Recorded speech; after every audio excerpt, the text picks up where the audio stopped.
mais c'est quoi ça? T'as une meuf toi? Mais depuis quand? Ouais, laisse tomber, tu peux pas comprendre. Eh, t'as fait des trucs avec elle?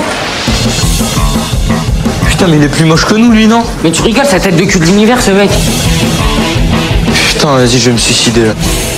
Et surtout parce que moi je les trouve beaux, donc en fait le titre il a deux sens. L'expression beau gosse est employée énormément par les jeunes pour définir une sorte d'idéal et le moment où ils sont au top de leur forme. Mais c'est aussi le sens littéral du titre, c'est les beaux enfants, de beaux enfants. J'adore, t'es mignon, on dirait le petit personnage là, le petit Grégory. En fait ça semble du second degré quand on voit l'affiche et je voudrais qu'à la fin on se dise qu'en effet oui c'est des beaux enfants.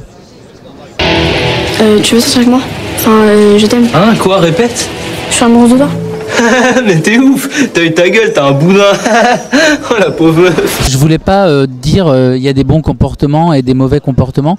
Et en fait ça c'était un point de vue que je voulais avoir dès le départ quand j'ai commencé à écrire le scénario. Rester à la hauteur des ados et de ne pas dire regardez comme les adolescents sont étranges etc. Mais plutôt de dire le monde autour de mes ados est étrange quand c'est eux qui le voient. Chaque personnage a une vie cachée dont on ne sait rien et on n'en voit que des bribes, mais on ne sait pas si c'est la vérité, c'est par l'interprétation des enfants.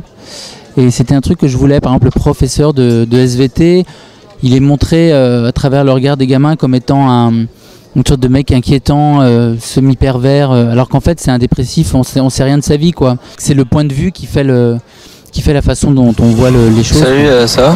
Ouais, mais t'es qui? J'imagine que tu voudrais pas trop sortir avec moi.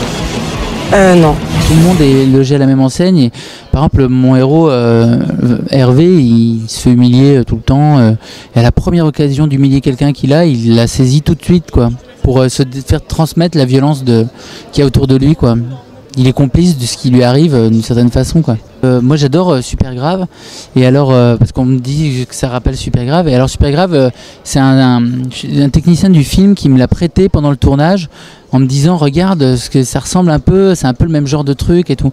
Moi je trouve que c'est pas si proche, mais même si c'est deux pervers psychopathes méga obsédés sexuels, ce que j'adore dans ce film là c'est toujours le point de vue, c'est à dire que lui aussi il se met à la hauteur des ados et il regarde le monde à travers les ados. C'est vrai que j'ai l'impression que souvent on prend les ados voilà, comme des créatures un peu bizarres, on les regarde tout le temps de haut. L'intrigue de mon film est hyper mince parce que je me disais le fait d'être ado c'est déjà une dramaturgie énorme, c'est-à-dire le fait juste d'être dans cet état-là, c'est vraiment suffisant comme truc dramatique et je pense que dans son film c'est un peu le même genre de truc, ils essaient de chercher une bouteille de vin, enfin c'est des trucs, c'est juste l'état dans lequel ils sont qui est pathétique. Tu fais des capotes j'espère, hein, t'oublies pas hein. Mais ouais, t'inquiète, une fois j'en ai mis 2 alors ça risque rien.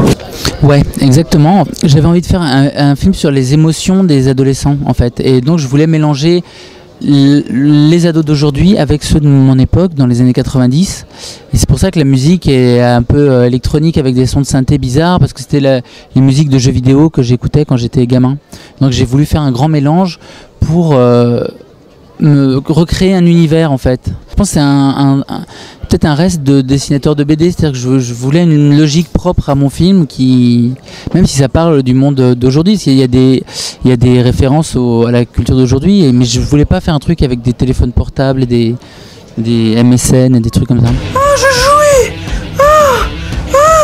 Ah ouais? Eh ouais.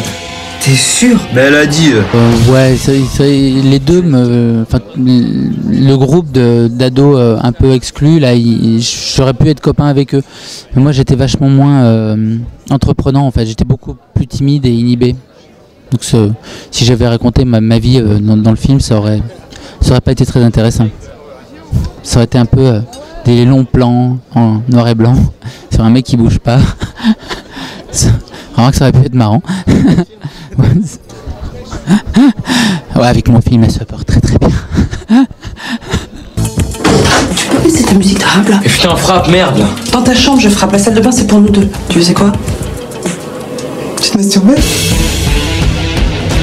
Il est trop beau. Il est trop moche. Ouais, il est moche. Il est moche. Ouais.